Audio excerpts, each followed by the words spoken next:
नमस्कार, आदाब, सत श्री अकाल। आईना इंडिया न्यूज़ में आपका स्वागत है। आज हम नई दिल्ली के तालकटोरा इंडोर स्टेडियम में हैं। यहाँ बिहार के विकास पर भव्य सम्मेलन चल रहा है।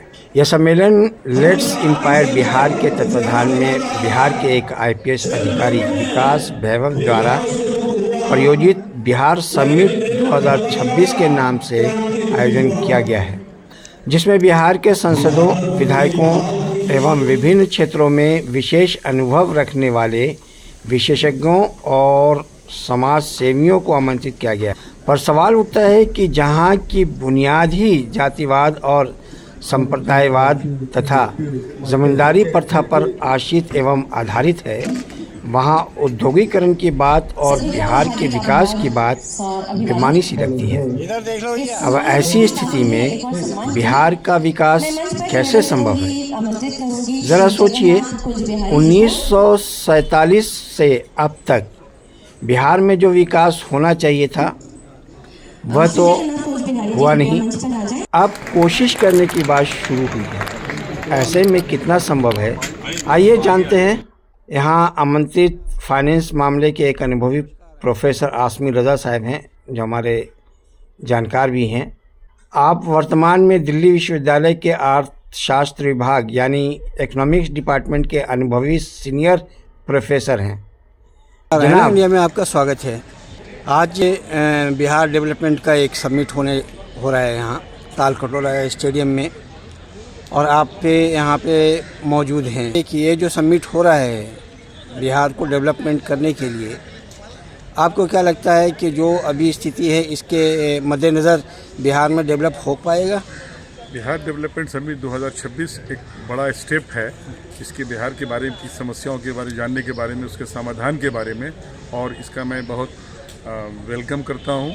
इस तरह की बातें हमेशा बिहार के लोगों को, खास के बिहार के रहने वालों को हमेशा बातचीत करनी चाहिए कि बिहार की क्या समस्याएं क्या हैं, उसकी अपॉर्चुनिटीज़ क्या हैं, उसमें क्या क्या हिंड्रेंसेस क्या हैं। और हमारे युवा वर्ग जो बिहार के हैं, ये बहुत ही ज़्यादा अच्छा पोटेंशियल रखते हैं, बहुत ही मेहनती होते हैं, उनमें जज्बा है आगे बढ़ने का। लेकिन कुछ परिस्थितियाँ ऐसी हैं, खासकर in the field of entrepreneurship, जिसके बारे में हम लोगों ने कभी शुरू से ध्यान नहीं दिया।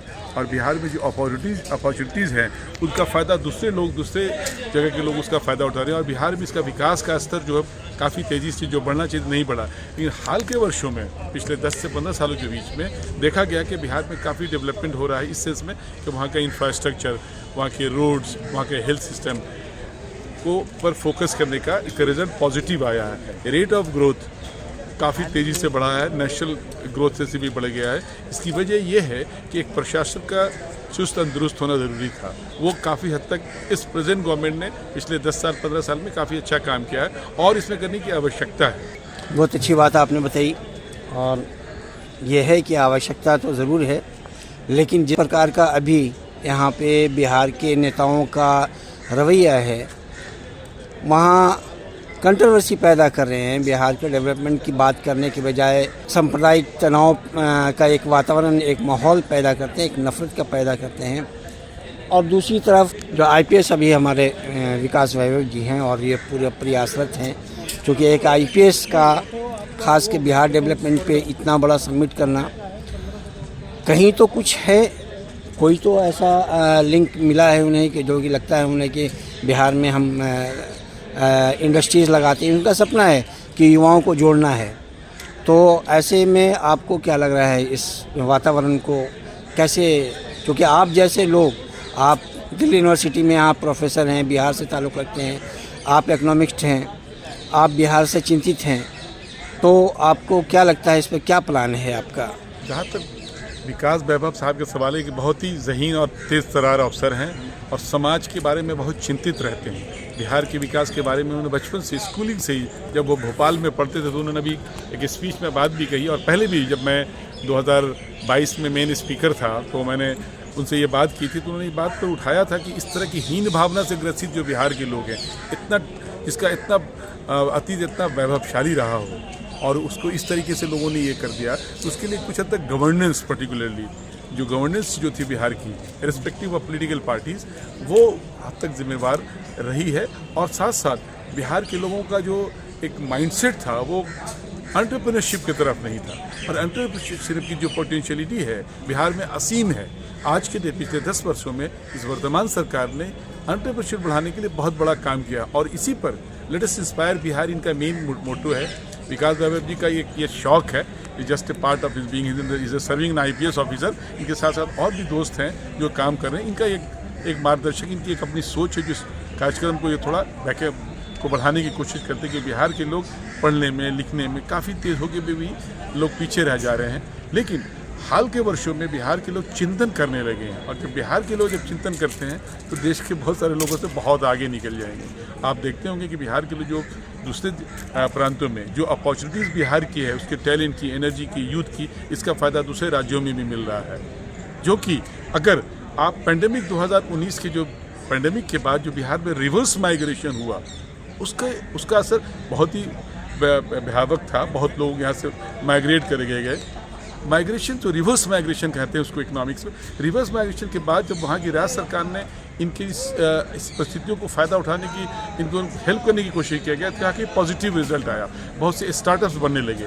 आपको सुनकर ताज्जुब लगे कि आज बिहार में स्टार्टअप की संख्या बहुत सारे स्टेट से आगे है, खासकर ईस्टर्न स्टेट जैसे हैं, झारखंड है, वेस्ट बंगाल है, उड़ीसा है। तो स्टार्टअप में देखिएगा और बिहार के काफ़ी लोगों ने बहुत अच्छा किया है क्योंकि राज्य सरकार की एक सीमा होती है जो रोज़गार देने की। सरकार के पास एक लिमिटेशंस होता है लेकिन बिजनेस की असीम सीमा होती है।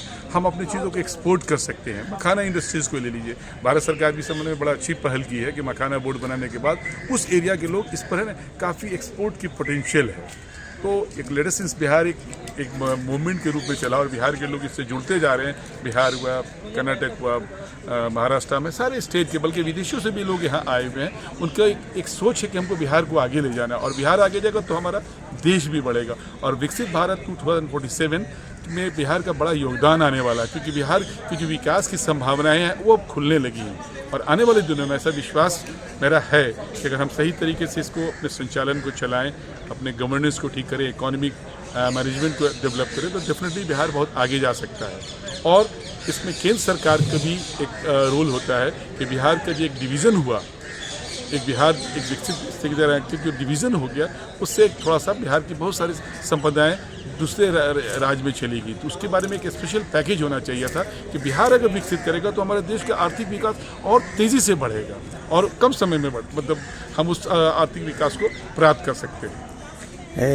जनाब, आपने बहुत अच्छी बात कही कि एक तो है कि विकास को, आपकी बातों से ये है कि प्लान जो युवा कर रहे हैं वो रुक जाएगा और प्लान रुक जाएगा तो जाहिर सी बात है कि युवा इसमें इच्छुक होंगे और इसको आगे बढ़ाएंगे, इससे इंटरेस्ट लेंगे। इंडस्ट्रीज़ पे फोकस है और इंडस्ट्रीज़ बढ़ेगी, लेकिन इंडस्ट्रीज़ के लिए वहाँ पे पर्याप्त मात्रा में वो ज़मीन जो चाहिए वो भूमि नहीं है क्योंकि वहाँ पे कृषि भूमि है। बिहार में जो वर्तमान स्थिति है, बिहार के डिवीज़न होने के बाद, झारखंड बढ़ने के बाद बिहार सिर्फ कृषि पर डिपेंड रह गया है। फिर वहाँ पर आप चूँकि आर्थिक के अच्छे जानकार हैं तो वहाँ पे आपका क्या जहन जाता है कि बिहार को इस तरह से डेवलपमेंट किया जा सकता है? वो देखिए, बिहार इस इंडस्ट्रीज़ को फोकस करना होगा क्योंकि हमारी बहुत सारी जो संभावनाएं हैं वो एग्रो बेस्ड इंडस्ट्रीज़ पर है। मखाना उसी से रिलेटेड है क्योंकि जिस तरह का जब डिवीज़न है बिहार, जो मैंने पहले आपको कहा था कि बिहार के जो विभाजन के बाद से जो हमारे खनिज संपदा झारखंड में चले गए, उसको कंपनसेशन के लिए हमको अपने आप को डाइवर्सिफाई करना होगा इकोनॉमी में। अभी तक हम उन चीज़ों को हम इस्तेमाल नहीं कर पाए थे और एग्रो बेस्ड इंडस्ट्रीज़ की बड़ी संभावनाएँ हैं। आप कॉटन को आगे बढ़ाइए, काफ़ी संभावनाएं हैं। तसर इंडस्ट्री जो भागलपुर में, उसको हम लोग आगे बढ़ा सकते हैं। चीनी मिल है जो बंद पड़ी थी, उसको अब शायद राज्य सरकार ने रिवाइवल के मोड में लाया है। तो इन सब संभावनाओं को, और जो हमारे टैलेंट है, जैसा आपने अभी मैंने पहले भी कहा था कि जो रिवर्स माइग्रेशन बिहार में बहुत सारे लोग वापस आना चाह रहे हैं और बिहार की आर्थिक विकास में योगदान देना चाहते हैं, उसका असर ये पड़ेगा कि एक्सपोर्ट सेक्टर बढ़ेगा हमारे बिहार से। और एक्सपोर्ट एक एग्रो से ही जो आप बताया उसमें 3 पार्ट है, 3 विभाग बनने के हैं। चीनी मिल है, सूती है, कॉटन है, वहाँ से एक एग्रो से ही निकला जा सकता है। उसके अलावा जो तकनीकी चीज़ें हैं वो वहाँ कहाँ उपलब्ध हो सकती हैं, जिससे ज़्यादा इम्पोर्ट एक्सपोर्ट्स की संभावना बनती है, जहाँ पे ज़्यादा रोज़गार की संभावना बनती है। बहुत अच्छा सवाल आपने उठाया। बिहार की जो सबसे बड़ी समस्या है हमारी वित्त की समस्या है। वित्त की समस्या है, वो समस्या को दूर करने के लिए इसमें राज्य सरकार का बड़ा योगदान है। और हमारे मुख्यमंत्री जो वर्तमान मुख्यमंत्री ने बहुत सारी स्कीम्स चलाई हैं, जिसकी वजह कर लोगों को पैसे मिलने के बाद, क्योंकि बिहार के लोग अभी तक अपने सेविंग्स के ऊपर अपने रिश्तेदारों से दोस्तों से पैसे लेके बिजनेस करे थे। एक कॉर्पस फंड नहीं था जो अदर स्टेट्स में अवेलेबल है। उनकी मिलने के बाद देखा गया कि बिहार के लोग में वो उद्यमशीलता जो है शायद वो दूसरे देश से भी, दूसरे राज्यों से भी बहुत अच्छा कर रहे हैं। तो एक दूसरा प्रयास ये करना आने वाले दिनों में कि इस कैपिटल को, और प्लस एक है कि बिहार की लेबर जो है इंटेंसिव टेक्नोलॉजी को हम लोगों को फोकस करना पड़ेगा। लेबर चीप है वहाँ पर, और स्किल बनाना पड़ेगा। स्किल इन्हांसमेंट के लिए बहुत ज़रूरी काम ये है कि देश के विकास के लिए और ख़ास के बिहार के विकास के लिए हमारे स्किल डेवलपमेंट प्रोग्राम को आगे देना पड़ेगा, कि जो बिहार के लोग दूसरे स्टेटों में काम करें कि वो एक परिस्थिति आएगी। अभी के समिट का जो डिलीवरेशंस हुआ, जहाँ तक मैंने अटेंड किया, उनका बात निकल कर ये आई कि एक परिस्थिति वो लानी चाहिए कि हमको बिहार के लोग जो है ना बिहार में ही भी योगदान के आर्थिक विकास में करें, क्योंकि उन्हें बाहर ना जाना पड़े। अब शिक्षा के लिए हुआ, हेल्थ के लिए हुआ, इन चीज़ों में पॉलिसी में चेंज आना पड़ेगा कि जो बच्चे जो हमारे बिहार से दूसरे राज्यों में पढ़ने जा रहे हैं, हम उसी प्रकार के शिक्षा का स्तर क्यों नहीं बिहार में कर दें। उसके लिए नीति में परिवर्तन की आवश्यकता है। अभी तक हम लोग बड़ा ट्रेडिशनल तरीके से पढ़ रहे हैं, तो प्राइवेट सेक्टर को भी इंकरेज करना होगा, but within the regulated some regulation should be there. क्योंकि फीस के स्ट्रक्चर के बारे में ये है कि जैसे दूसरे स्टेट में हो रहा है वो बिहार में भी क्या सकता है। और बिहार में जहाँ तक आपने संपत्ति जो आपने भूमि के बारे में था, अति संभावना है। Nature of development will be different in Bihar. Bihar का डेवलपमेंट जो दूसरे राज्यों के मुकाबले में एकदम डिफरेंट होगा, और बिहार का अपना आप एक मॉडल बनाना होगा। बिहार की परिस्थितियों को देखें, उनकी संपन्नता को देखते हुए, उनके नेचर को देखते हुए आप चाहेंगे कि दूसरे मॉडल को यहाँ लाके कर दें। और बिहार में आईटी सेक्टर के भी बहुत ज़्यादा स्कोप है। अभी जो हाल में जो बहुत बातें चल रही हैं, आर्टिफिशियल इंटेलिजेंस एक रिवॉल्यूशन ला सकता है हमारे पूरे इकोनॉमी में बिहार के। उन चीज़ों को थोड़ा बढ़ाने की ज़रूरत है, अभी समय लगेगा, लेकिन राज्य सरकार सतत प्रयास में है कि आर्टिफिशियल इंटेलिजेंस के लिए हम लोग डेटा सेंटर्स बनाएं। और डेटा सेंटर बनने से होगा कि लोगों को जो रोज़गार के लिए जो लोग दूसरे स्टेट में जा रहे हैं, हमारे आईटी के जो इंजीनियर्स हैं, वो लोग बिहार में योगदान कर पाएंगे। बहुत बहुत शुक्रिया जनाब, आपने बहुत सी बातें खोल दी है। उम्मीद करते हैं कि आपकी बात से हमारे माध्यम से लोगों तक पहुँचे और सरकार तक पहुँचे, और सरकार इस पर संज्ञान ले। धन्यवाद, शुक्रिया आईना इंडिया से जुड़ने के लिए।